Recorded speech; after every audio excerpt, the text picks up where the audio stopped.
نحمده ونصلي على رسوله الكريم أما بعد أعوذ بالله من الشيطان الرجيم بسم الله الرحمن الرحيم رب اشرح لي صدري ويسر لي أمري واحلل عقدة من لساني يفقه قولي واجعل لي وزيرا من أهلي رب زدني علما رب زدنی علما رب زدنی علما آمین۔ محترم سامعین کرام، السلام علیکم ورحمۃ اللہ وبرکاتہ۔ امید ہے آپ سب خیر و عافیت سے ہوں گے، اور اللہ سبحانہ و تعالی سے دعا ہے کہ مسلمان جہاں کہیں بھی رہے اللہ تعالی ان کو امن و سلامتی میں رکھے ہمیشہ، آمین ثم آمین۔ ہم نے اپنی پچھلی ویڈیو میں نرمی والے حروف اور سیٹی والے حروف کیے تھے، جن کی تعداد جو ہے وہ 3 تھی۔ میری آپ سب سے درخواست ہے کہ ان حروف کو زبانی یاد رکھیں تاکہ قرآن پڑھتے وقت آپ کو پتہ ہو، اندازہ ہو کہ ان حروف کو کیسے پڑھا جاتا ہے۔ اسی کے ساتھ ہم اپنے اگلے حروف کی طرف چلتے ہیں جو کہ موٹے حروف ہیں اور جن کی تعداد جو ہے وہ 7 ہے۔ قرآن مجید میں یہ حروف جس بھی سائن کے ساتھ آئیں، جس بھی حرکت کے ساتھ آئیں، آپ نے اس کے باوجود ان حروف کو ہمیشہ موٹا ہی پڑھنا ہوتا ہے۔ تو آئیے دیکھتے ہیں وہ حروف کون سے ہیں۔ اگلا سوال ہے کہ موٹے حروف کتنے ہیں، کون کون سے ہیں؟ تو جواب ہے کہ موٹے حروف 7 ہیں، اور وہ یہ ہیں۔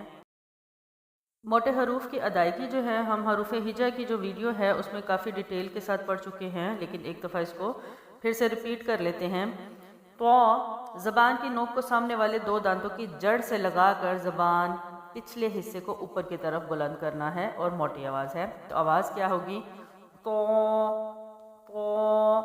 اس کے بعد صاد ہے، اور صاد کے لیے آپ نے کیا کرنا ہے؟ زبان کی نوک کو اوپر نیچے کے 2 یعنی سامنے کے 4 دانتوں کے کناروں سے مضبوطی سے لگاتے ہوئے جبکہ زبان کے پچھلے حصے کو اوپر کی طرف بلند کریں گے۔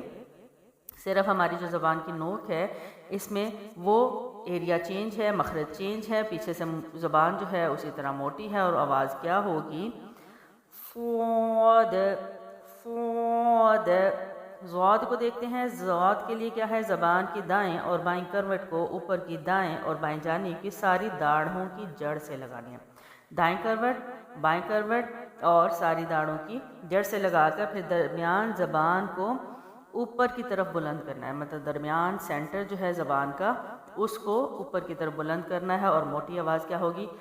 Would would.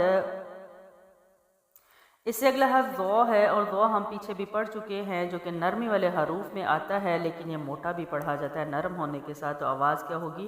زبان کی نوک کو اوپر کے سامنے والے 2 دانتوں کے اندرونی کنارے سے لگا کر جبکہ زبان کے پچھلے حصے کو اوپر کی طرف بلند کرتے ہوئے، اور آواز کیا ہوگی؟ وہ۔ اس کے بعد قاف جو ہے وہ بھی موٹے حروف میں سے ہے، اور قاف کے لیے زبان کے پچھلے حصے کو تالو کے پچھلے حصے کی طرف بلند کرنا ہے، یعنی آپ کو پیچھے حلق سے اس کو لینا ہے، اور آواز کیا ہوگی؟ قاف قاف۔